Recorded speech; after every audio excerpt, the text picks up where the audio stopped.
Алатола берүүсүнүн кезектеги чыгарылышы түз эфирде, аны мен Каныкей Бозгунова алып барам, амансыздарбы. Кыргызстан 12 жылдык билим берүү моделине өтүп жатканы белгилүү. Буга даярдык көрүү алкагында бүгүнкү күндө мугалимдер, мектеп жетекчилери этап менен атайын окутуулардан өтүп жатканын Агартуу министрлиги билдирди.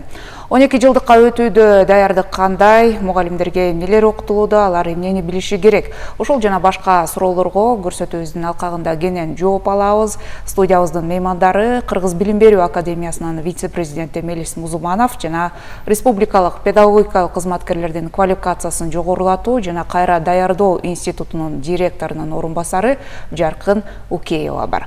Урматтуу меймандар, кош келдиңиздер студиябызга. Ыраазычылык билдиребиз атайын убакыт бөлгөндүгүңүздөр үчүн.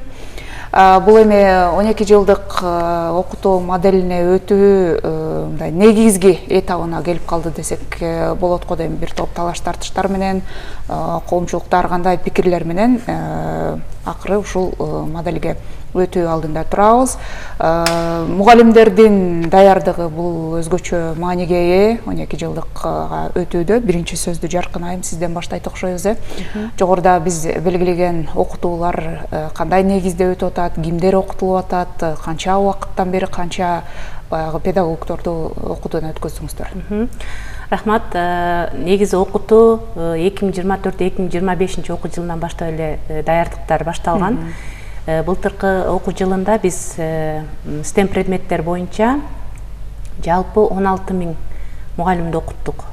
16 000 мугалим Сингапурдук окутуу методикасы боюнча окуудан өтүштү.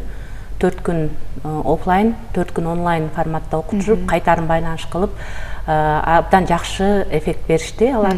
Андан кийинки уже биз экинчи этабына келип атабыз. Мында уже мазмун боюнча, окуу китептери боюнча окутууларды баштадык. 14-нөн 18-июлга чейин атайын Сингапурдан келген тренерлер биздин усулчуларыбыздын бардыгын окутушту. Болжолдуу түрдө 200гө жакын усулчу окуду. Окутуу 4 багытта жүрдү. Башталгыч мектеп мугалимдерин окуттук, математика, табигый илимдер боюнча. Анан математика 5-7 класстын мугалимдерин, анан табигый илимдер 5-7 класстын мугалимдерин. Анан англис тили боюнча 3 класстан 9 класска чейинки мугалимдердин бардыгын окуттук. Эми азыркы учурда жерлерде мугалимдердин өзүн окутуу жүрүп жатат. 28 июлда башталган. Биз пландаган боюнча 30 000ге жакын мугалим август айы ичи окутуп жетишебиз деген ойдобуз. Бул бардык аймакта жүргүзүлө турган. Ар бир мугалим окутуудан өтүш керек да. Аталган класстар гана. 1-2 класс, башталгыч класстардан 1-2 класс, анан 5-7 класстыкы, анан 3-9 ушундай окуп атышат да, 4 предмет боюнча окуп атышат. Бул эми атайын ошол Сингапурдан келди деп атпайсызбы окутуучулар, адистер. Алар биздин айрым адистерди окутуп, анан алардын тажрыйбасын алгандар кайра биздин жергиликтүү мугалимдерди да окутуп атышат да, үйрөтүп атышат, негизинен. Туура ошондой болду. 200гө жакын мугалим окуду. Арабаева университетинин базасында болду. 5 күндүк офлайн форматта окутуу жүргүзүлдү. Андан кийин азыркы учурда уже графиктер түзүлүп, биз мугалимдерди окутуп жатабыз. Алар эмнени үйрөнүп атышат мугалимдер окутууну алкаганда? Мында бизде 1-2 класстардын математика жана табигый илимдер боюнча китептер жаңыланды. Мына ошол китептердин өзгөчөлүктөрү боюнча. Анан мурдагы стандарт менен азыркы стандарттын өзгөчөлүктөрү эмнеге көңүл буруш керек, ошолор боюнча болуп атат окутуулар. Анан 5-7-лерде да математика, табигый илимдер боюнча ошо китептердин өзгөчөлүктөрүн, жаңы методикаларды, аларды колдонушун окутуп атабыз. Мында табигый илимдерге география предмети кошулган жок. Алар буюрса кийинки жылдарга пландалууда. Анан англис тили толугу менен китептер жаңылангандыктан бардык мугалимдер, бир да мугалим калган жок, бардыгын окууга камтып окутуп атабыз.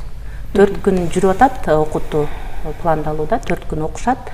Андан кийин биз негизи мугалимдерди окутууну 3 этап менен пландадык да. Азыркы биринчи этабында болуп атабыз. Биринчи этабы ошол офлайн форматта 4 күн. Экинчи этабы күзгү каникулга пландалды. Ал онлайн форматта жүрөт. Ушул эле августта окуган мугалимдер күзгү каникулда да окушат.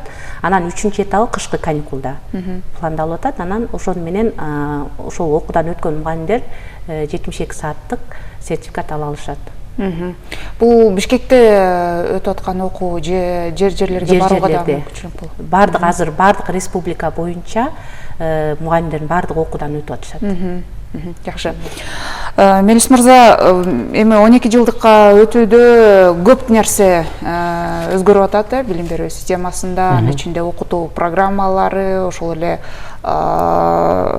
жаркын айым айткан китептердин мазмуну жана башка нерселер эми бул башталышы гана болуп атат. Азыр негизинен жалпы окуу программаларына эмне өзгөчөлүктөр кирип атат билим берүүдө? Рахмат. Негизинен жалпы мындай маалымат катары айтып коюш керек. Негизи билим берүү тармагында Кыргызстанда өзгөрүү болуш үчүн биринчи билим берүү стандарты өзгөрүлөт. Бул стандарт өзүңүздөр билесиздер, 14 мартта 131 токтом менен министрлер кабинетинин токтому менен бекиген. Ал жерде бир топ өзгөчөлүктөр бар. Биринчи, бизге билим берүү жана илим министрлиги тарабынан Кыргыз билим берүү академиясына жумушчу топко ошондой тапшырма коюлган. Биринчиден жатык тилде жазылсын, баардыгына түшүнүктүү болсун деген. Экинчиден көлөмү боюнча айтылган. Ушул жерде айтып коюш керек, мурунку 2022 жылы кабыл алынган бекитилген стандарт 32 беттен 27 бет, тиркемеси менен 32 беттен турса, учурдагы жалпы тиркемеси менен 11 беттен турат. Абдан кыска, мугалимдерге да түшүнүктүү, жалпы коомчулукка да түшүнүктүү, ошол коомчулук ошол менен окуса болот да. Ошол анан кийин ошону менен бирге андан кийин анын негизинде бардык Кыргыз Республикасындагы ушул жалпы билим берүүчү мектептердеги предметтердин атын, санын аныктай турган базистик окуу планы деп коебуз. Мына ошол базистик окуу планына ылайык бардык предметтерде предметтик стандарттар жазылат. Ал предметтик стандарт деген бул ченемдик акт болгондуктан ал мындай бир билим берүү жана илим министрлигинин, азыркы агартуу министрлигинин коллегасынан бекитилет. Ал ар бир предмет боюнча негизги нерселерди, тактап айтканда негизги стандарттарды аныктап берет. Анан анын негизинде мугалимдер пайдалана турган сабактын ичинде кандай темаларды окутат, канча саат менен окутат дегендерге жооп бере турган бул окуу программалары даярдалат. Мына ушул этаптардын баарын буюрса Кыргыз билим берүү академиясы 12 жылдыкка даярдыктын алкагында басып өттүк. Учурда Кыргыз билим берүү академиясынын KG деген сайтында 1-6 класстардын ошол жогоруда жаркын айым айтып өткөндөй бул жылы билесиздер, этап менен 12 жылдык билим берүүгө киребиз. Дароо эле бардык класстарыбыз кирип кетпейт. Быйыл жылы 1-2, 5 жана 7 класстар киргизилет. Бул жерде айтып кое турган нерсе, бул класстардагы бардык предметтик стандарттар, анан аны менен кошо календардык тематикалык план деп коебуз. Мугалим ал теманы өтүп атканда кандай булактарды же кайсы китептерди пайдаланып өтөт деген атайын ошондой бир документ бар. Мына ошону дагы даярдап биз сайтка килдик. Учурда мугалимдер пайдаланып атат. Анан мына ошол жалпы өлкөнүн аймагындагы мугалимдер ошол процессти кантип уюштурат, кандай болот дегендин негизинде атайын жаңылыктын жарчысы деген педагогикалык форум болгон. Буга чейин педфорум Ысык көл облусундагы санат деген ден соолукту чыңдоо борбору бар. Мына ошол жерде болгон. Буга чейин 600 мугалим 6 күндө 3 агым менен окуган. Азыр учурда өзүңүздөр билгендей, мына буюрса эртең дүйшөмбүдөн баштап дагы ошондой 1000ге чукул, 1000дин тегерегиндеги биздин билим берүү кызматкерлери окуйт. Алардын ичинде кимдер бар? Биринчиден усулдук борборлордогу усулчулар бар. Шаардык райондук билим берүү бөлүмүндөгү усулдук каналар бар. Мына ошондогу кызматкерлер же башчылар бар. Анан ошол эле мезгилде мектептеги эң негизги ушул окуу процессин жүргүзө турган окуу бөлүм башчысы же окуу тарбия иштери боюнча директордун орун басары деп коебуз. Мына ошолор окуйт. Анан алар ошол өзгөрүүлүү ал жерде эмнелерди окуйт? Ал жерде жалпы программа боюнча бир гана Кыргыз билим берүү академиясы эмес, ал жерде биринчи Кыргыз билим берүү академиясы мазмун жөнүндө ошол 1-2, 5, 7 класстардагы ар бир предмет боюнча кандай өзгөрүүлөр бар, программада кандай өзгөрүү бар, ар бири боюнча токтолуп айтып беребиз. Мисалы 1-2 класска жалпы жонунан 1 класстагы 7 предмет болсо ошонун баардыгы боюнча айтып беребиз. Ар бири боюнча маалымат алышат. Эмне жаңылык кирип атат, кантип өзгөрдү, кайсы жеринде кантип окутат, эмнелерге көңүл буруш керек дегендин баарын окутабыз. Ошол эле мезгилде ал жерде республикалык мугалимдердин билимин өркүндөтүү институту барат. Андан сырткары биздин билесиздер билим сапатын өнүктүрүү боюнча атайын департамент бар, билим берүү министринин алдында ал барат. Андан сырткары мугалимдердин баягы азыр билесиздер 2 күндөлүк деп, анан кийин санариптик сабаттуулукту өнүктүрүү боюнча же иш кагаздарын электрондоштуруу боюнча аябай чоң жумуш жүрүп атат. Ал команда барат. Ушулар менен биргеликте жалпы жонунан ошондой мазмун болот. Бирок бир күндүк негизги иш аракеттерде ошол биз Кыргыз билим берүү академиясы жалпы өзүбүздүн ошол ар бир предметке жооптуу кызматкерлер менен биргеликте барып, ар бир предмет боюнча түшүндүрмө берип, суроолор болсо суроолоруна жооп берип, анын уюштуруу иштерине мындай кененирээк түшүндүрмө бергенге аракет кылабыз. Бул өзүбүздүн эле адистер, Бул өзүбүздүн адистер. Биздин бул жерде сырттан келген эч ким жок. Бул Кыргыз билим берүү академиясынын адистери бул нерсени буга чейин уюштурган. Бирок ал жерде предметтик стандарттарды, окуу программаларын жазууда сөзсүз практик мугалимдер тартылат. Жумушчу топ түзүлөт, атайын билим берүү жана илим министрлигинин буйругу менен бекитилген жумушчу топ түзүлөт. Жумушчу топтун курамында албетте мазмунга жооптуу катары биз Кыргыз билим берүү академиясы биз жооптубуз. Бирок бая айткандай практик мугалимдер, университеттеги илим жаатындагылар, анткени алар студенттер менен да иштейт да. Мына ошолордун баардыгын алып, анан кийин предметтик стандарт даярдалат. А бирок окутууда негизинен бул жерде эч кандай чет өлкөлүк мындай бир деме жок, жарандар же чет өлкөдөн алынган. Бирок бул деген сөз баягы чет өлкөдөн өзүбүз эле калып деген нерсе эмес. Анткени бул нерселерди жазууда эл аралык алдыңкы өлкөлөрдүн тажрыйбалары сөзсүз эске алынат, изилденет, окуйбуз, талдайбыз, анан өзүбүз ылайыктап иштеп чыгабыз. Жаркын айым, жогоруда Мелис мырза айткандай, бул ошол 12 жылдык билим берүү моделине өтүүдө ошол негизинен Сингапурдун тажрыйбасы алынып атат. Жогоруда сиз айттыңыз, адистер келип атайын окутууларды дагы өткөзүп кетти деп. Негизги мындай айырмачылык же алардын артыкчылыгы эмнеде экен биздин билим берүү системасынан? Анткени бизде азыр көп сын пикир айтылган, ушул билим берүү тармагы маселе дагы көп, эң чоң дагы тармак болуп эсептелет. Анан коомдо сын пикир айтылганда бул биздин ар бир жараныбыз менен байланыштуу нерсе да, билим берүүчү ар бир үйдө бала окуйт дегендей. Ошол себептүү болуш керек да. Анан азыр биздин билим берүү системасы өтө артта калды. Эски баягы союз учурундагы программалар менен окутуп атабыз. Билим деңгээли өтө төмөндөп кетти деген сын пикирлерди муну сиздер деле адис катары угуп келе жатасыздар да. Азыр мындай ошол мугалимдерди окутууда окутуу ыкмалары дагы методикасы дейбиз өзгөрүп атабы? Абдан жакшы суроо бердиңиз да. Демек азыркы биз окутуп аткан ыкма менен Сингапурдук ыкманын эмне айырмачылыгы бар деген суроону берип атасыңар да. Биз баягы азыркы учурда окутуп атканда көпчүлүк мугалим жоопкерчиликти өзүнө алып алат экен да. Бардык нерсени мугалим аткарат да. То есть мугалимдин сөзүнөн чыкпай калат экен да. Окуучуларды биз аябай чектеп окутат экенбиз да. Муну мынтип жооп бер, мындай кылып айт, анан азыр муну кыласың деп мындай ушундай бир система менен окутат экенбиз. А Сингапурлуктар жаттама сыяктуу да. Ошо жаттап отуруп бала алган билимдерин пайдалана албай калат экен жумушта. Биз аларды изилдегенге үйрөтпөйт экенбиз же бир мугалимдин гана чеги менен ошо калып калат экен да. А Сингапурдук окутууда болсо абдан жакшы, көбүнчө баягы башталгыч мектептике көбүнчө оюн ыкмасына багытталат экен.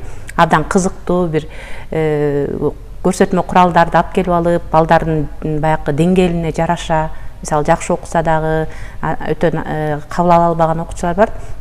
Демек деңгээлдик тапшырмаларды көп беришет экен. Анан окуучуларды ээн эркин коюшат экен да. Биз азыркыдай коркутуп же окуучу коркпойт экен. Андай жок да. Балдар бири-бири менен көбүрөөк иштешет экен, көбүрөөк социалдашуу жүрөт экен бул жерде.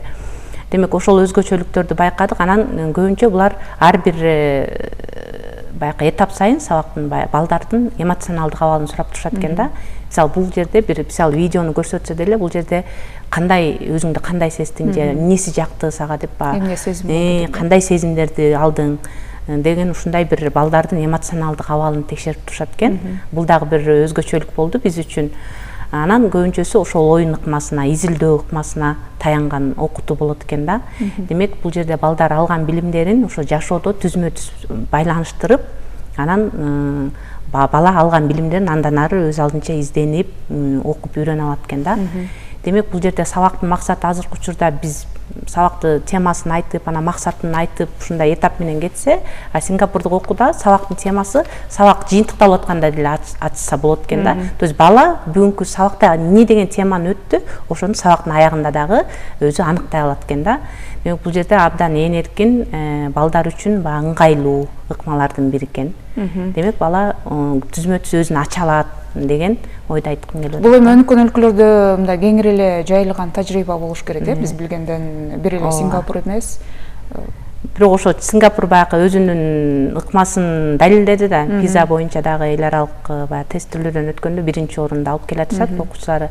Демек ошол ыкмаларды эми биздин окуучуларыбызга да пайдаланып көрөлү. Биздин окуучуларыбыз ошондой баягы окуганын түшүнүп, же болбосо кандайдыр бир контексттик тапшырмаларды чыгарып, эмне үчүн мисалы математикалык биз мисалы эсеп бергенде деле элементарный эсеп бергенде деле ушул формулага салып чыгар дей берет экенбиз да.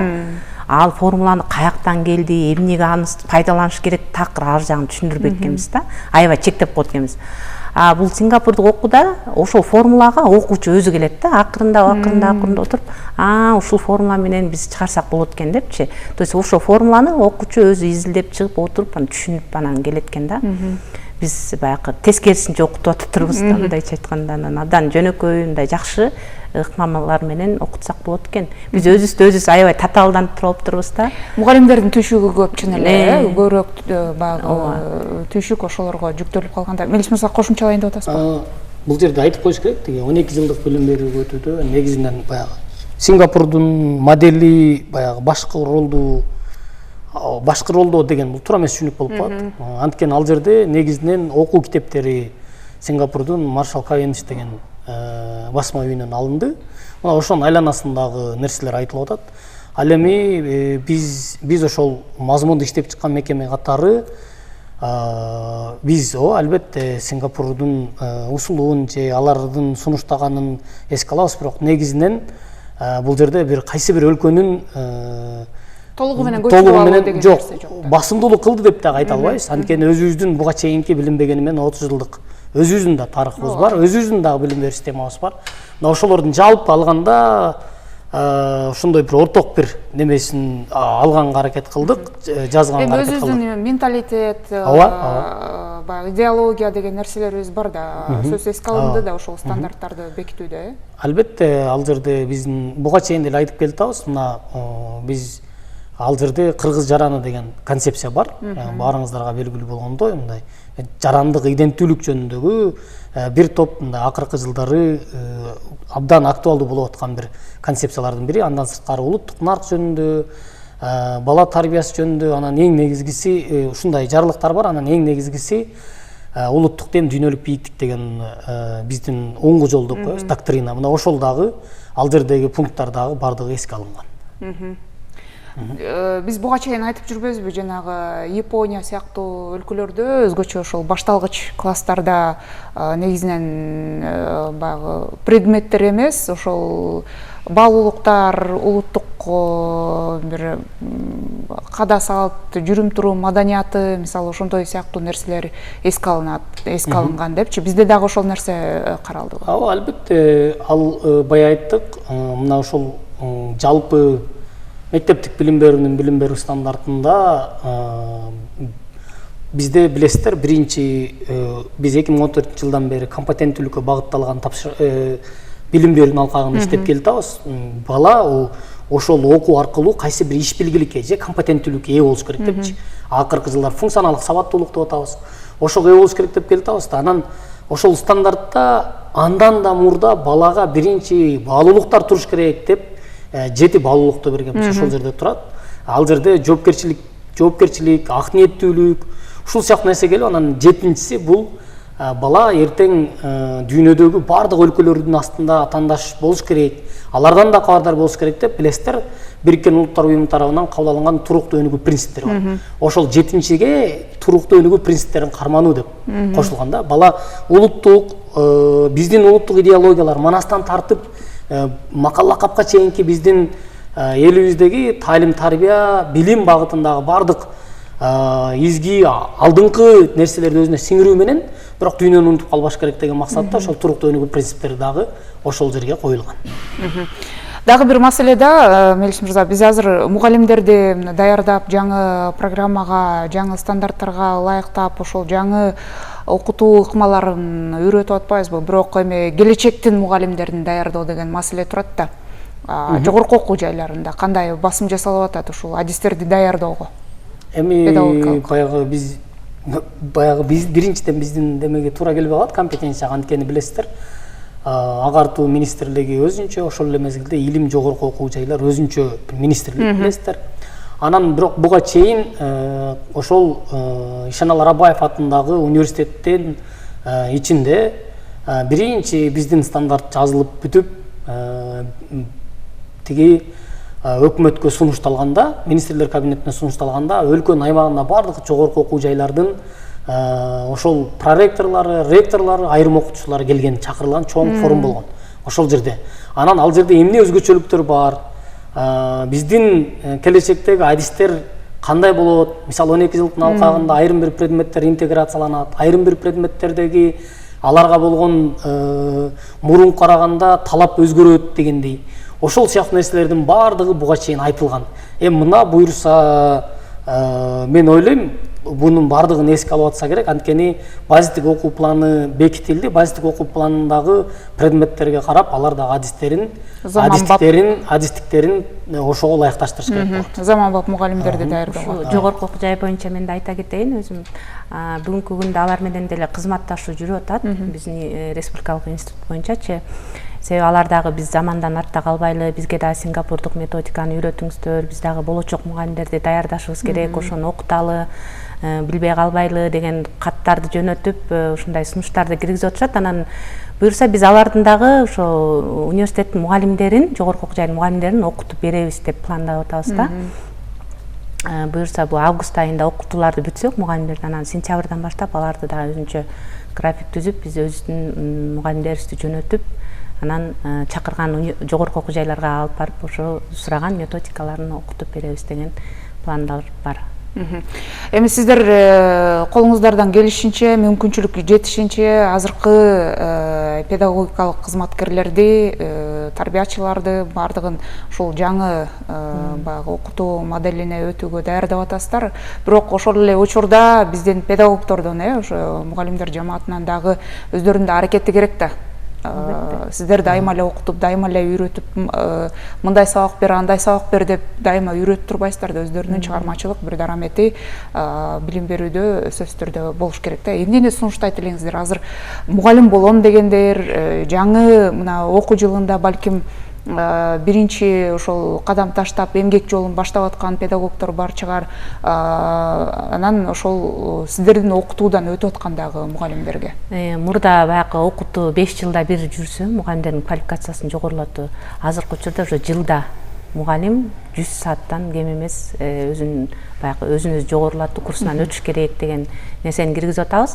Демек, мурдагыдай чек жок. Азыр мугалим жыл сайын ошол өзүнүн квалификациясын жогорулатса болот да. Биздин институтта атайын курстарыбыз бар, электрондук курстарыбыз бар. Жерлерге барып окута албайсыз да, алыс жактагылар биздин электрондук курстарга катышып, өз алдынча билим алып, квалификациясын көтөрсө болот. Өз калоосу менен. Ооба. Же болбосо бизге кат жөнөтүшсө, мисалы Ош областынан, же болбосо Жалал Абадтан, алыскы аймактарынан кат жөнөтсө, биз өзүбүздүн тренерлерди жөнөтөбүз ал жака. Ал жака да барып окутуп келишет. Анан аралаш формасы бар. 4 күн офлайн, калган күндөрүн онлайн кылып дагы окутууларды жүргүзүп келе жатабыз. Бул жерде азыр окутуулар үзгүлтүксүз эле болуп атат. Баягы билген киши жыл сайын эле квалификациясын жогорулатып жатат. Сиз студенттерге, мындай болочоктогу мугалимдерге, анан учурдагы мугалимдерге деп атасыз да, негизинен жалпы ата-энелерге деле айтып коюш керек. 12 жылдык билим берүү бул мындай бир биз үчүн өтө эле өөн болуп, же баягы айрым бир нерселер айтылып атпайбы? 10 жылдык деле жетишет болчу, анан башка деп жанан. Ошол нерсени айтып коюш керек. Мындай дароо эле өтүп кетпейбиз, этап менен өтөбүз биринчиден. Анткени ушул эле жылы биринчи, экинчи, бешинчи, жетинчи класстар 12 жылдык билим берүү программасы менен окуса, ал эми калган класстардын баардыгы буга чейинки окуп келаткан сааттар менен ошол эле программалар менен окуусун улантып турат. Кийинки жылы дагы кошулат класстар, кийинки жылы кошулат, анан барып анан толугу менен ошол 12 жылдык билим берүүгө өтүп кетебиз. Ошону менен бирге айтып коюш керек, бул жерде негизинен мугалимдерибиз, мугалимдер жамааты жана мугалимдердин күчү, ошол биз айтып келаткан баягы сыйкырдуу 45 мүнөт, бул кандай гана реформа болбосун, кандай гана жакшы бир трансформациялар болбосун, ошолордун күлүчү ошол 45 мүнөттө ошол мугалимдин борунда, ошол мугалимдин оозунда, ошол мугалимдин сабагынын методикасында. Ошондуктан биздин мугалимдерди мүмкүн болушунча активдүү болууга, ошол эле мезгилде заманбап бир чакырыктарды эске алуу менен, бүгүнкү күндү эске алуу менен, ошол эле мезгилде балдардын да келечегин эске алуу менен окутууга, тарбиялоого чакырабыз. Анткени бүгүнкү күндөгү балдардын биз миң эмне десек дагы кабыл алуусу дагы, алардын дүйнө таанымы дагы, алардын жашоого болгон көз карашы дагы такыр башка. Анткени булар төрөлгөндөн баштап эле биз кийин тааныган болсок, булар гаджетти көрдү, булар аябай тездик менен секунд сайын алмашып аткан маалыматтык согуш заманында жашап аткан балдар. Ошол эле мезгилде мындай жашоо шарттагы бир топ техникалык жана технологиялык жактан өзгөрүп калган да, мурункудай жай турмуш жок. Ошондуктан ошол балдардын келечегин эске алалы. Анткени балдар бүгүн эртең баары бир каалайбыз каалабайбызбы, биз чоңойгон айтып аткан эгемендүүлүк жылдарынын алгачкы жылдарына же андан нарыраакка барсак СССРдин жылдарына кайта албайбыз. Бирок балдардын келечегин ойлоо менен жаңы кадамдарды, жаңы ийгиликтерди жаратууга болот деп мугалимдер чакырып кетем. Билим берүү тармагындагы азыркы аракеттер муну баардыгы сапаттуу билим берүүгө багытталган нерсе. Бул бир тараптуу же бир тараптан көз каранды нерсе эмес. Сиз айткандай чын эле биздин ар бир жарандан, ар бир ата-энеден, ар бир баладан, ар бир окутуучу, мугалимден көз каранды нерсе экендигин эскерте кетели. Бизге бөлүнгөн убакыт соңуна келип калды. Урматтуу меймандар, убакыт бөлүп студиябызга келгениңиздер үчүн ыраазычылык билдиребиз. Ишиңиздерге ийгилик каалайм.